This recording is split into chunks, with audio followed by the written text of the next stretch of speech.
सभी शिक्षक साथियों को मेरा नमस्कार। मेरा नाम है संजीव बंसकार और आज के वीडियो में हम लेकर के आए हैं निष्ठा प्रशिक्षण मॉड्यूल 13 स्कूल नेतृत्व संकल्पना और अनुप्रयोग की प्रश्नोत्तरी।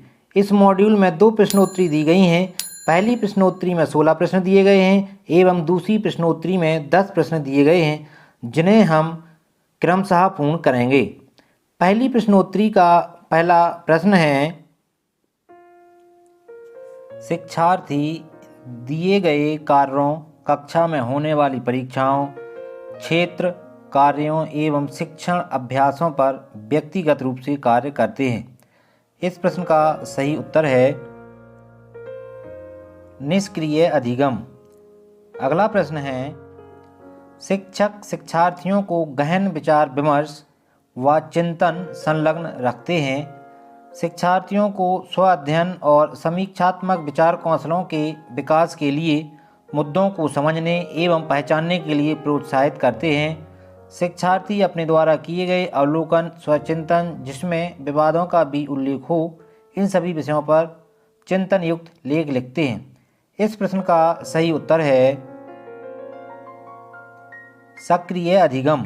अगला प्रश्न है, शिक्षार्थियों को दल में काम करने, एक दूसरे के साथ बातचीत करने और विभिन्न तरह के विषय क्षेत्रों पर प्रोजेक्ट्स करने के लिए प्रोत्साहित किया जाता है। सामूहिक प्रस्तुतियों को प्रोत्साहित किया जाता है। इस प्रश्न का सही उत्तर है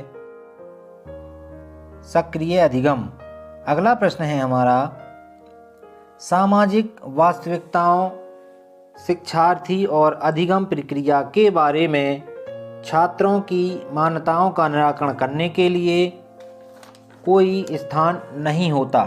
इस प्रश्न का सही उत्तर है निष्क्रिय अधिगम। अगला प्रश्न है,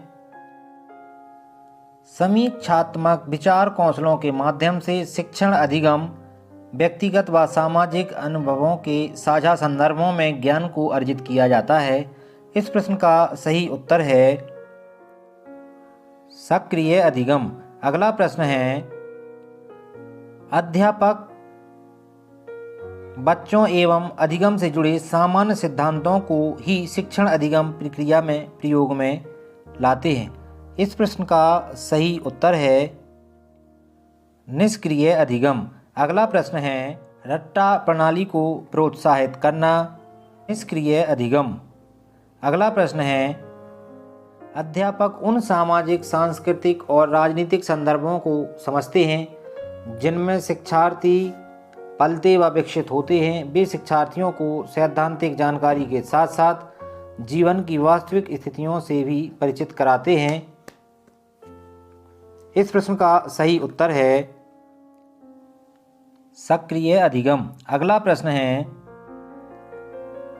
रट्टा प्रणाली को हतोत्साहित करना, शिक्षण अधिगम को एक आनंददायी व सहभागी गतिविधि बनाना, बाल केंद्रित क्रियाकलाप आधारित सहभागी अधिगम अनुभवों जैसे नाटक, प्रोजेक्ट, विचार विमर्श, संवाद, अवलोकन, भ्रमण आदि को सुनियोजित करना, सृजनात्मक कार्यों के साथ शिक्षण अधिगम को एकीकृत करना। इस प्रश्न का सही उत्तर है सक्रिय अधिगम। अगला प्रश्न है, ज्ञानात्मक अवधारणाओं को परखने, जानने एवं चुनौती देने हेतु पर्याप्त अवसर। इस प्रश्न का सही उत्तर है सक्रिय अधिगम। अगला प्रश्न है, शिक्षार्थियों की विषय ज्ञान की अवधारणाओं को जानने के लिए कोई स्थान नहीं होता है। इस प्रश्न का सही उत्तर है निष्क्रिय अधिगम।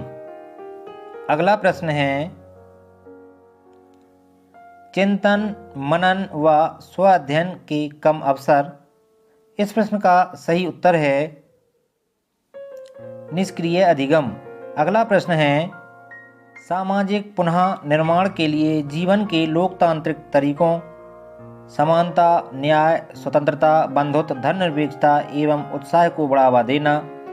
इस प्रश्न का सही उत्तर है सक्रिय अधिगम। अगला प्रश्न है, शिक्षार्थियों को समाज में अपनी स्थिति और अपनी मान्यताओं का पता लगाने व परखने के लिए कक्ष शिक्षण अधिगम प्रक्रियाओं में स्थान दिया जाता है। इस प्रश्न का सही उत्तर है सक्रिय अधिगम।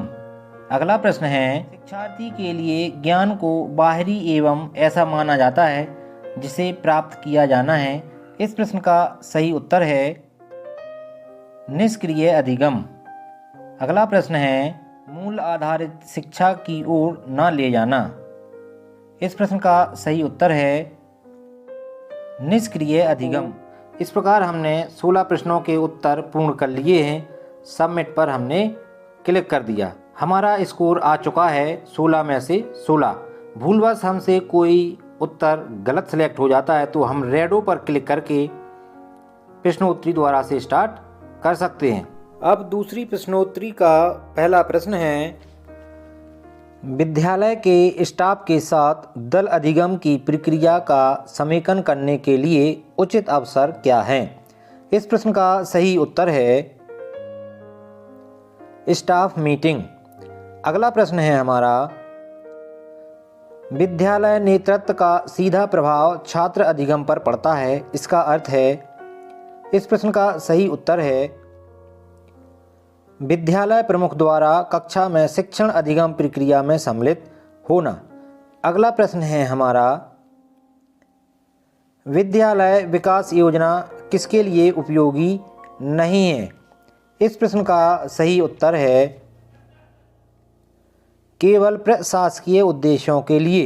अगला प्रश्न है हमारा, इनमें से कौन सा विकल्प सक्रिय अधिगम नहीं है। इस प्रश्न का सही उत्तर है सक्रिय अधिगम व्यक्तिगत सोच को प्रोत्साहित नहीं करता। अगला प्रश्न है हमारा, विद्यालय में अधिगम संस्कृति विकसित करने की संकल्पना को इनमें से कौन सा विकल्प सुपरिभाषित करता है। इस प्रश्न का सही उत्तर है दल अधिगम। अगला प्रश्न है, इनमें से कौन से अकादमिक नेतृत्व के मुख्य अवयव नहीं हैं। इस प्रश्न का सही उत्तर है प्रशासनिक नियमों एवं विनियमों की समझ। अगला प्रश्न है, शिक्षण शास्त्र विषय वस्तु ज्ञान की संकल्पना में निम्न में से कौन सा बिंदु सहायक नहीं है। इस प्रश्न का सही उत्तर है विद्यालय के भौतिक संसाधन। अगला प्रश्न है, स्वयं को विद्यालय अध्यापक नेतृत्वकर्ता के रूप में विकसित करने हेतु 3 मुख्य अवयव क्या हैं। इस प्रश्न का सही उत्तर है ज्ञान, कौशल एवं अभिवृत्ति। अगला प्रश्न है, विद्यालय प्रमुख के तौर पर विद्यालय नेतृत्वकर्ता की क्या भूमिका होनी चाहिए। इस प्रश्न का सही उत्तर है लीडर बाई पोजीशन के साथ साथ लीडर बाई एक्शन होना। अगला प्रश्न है हमारा, प्रभावशाली नेतृत्वकर्ता बनने के लिए स्वयं के कौन से 2 महत्वपूर्ण गुण आवश्यक हैं। इस प्रश्न का सही उत्तर है पहलकर्ता एवं सकारात्मक दृष्टिकोण। इस प्रकार हमने 10 प्रश्नों के उत्तर पूर्ण कर लिए हैं। सबमिट पर हमने क्लिक कर दिया। हमारा स्कोर आ चुका है 10 में से 10। वीडियो देखने के लिए बहुत बहुत धन्यवाद।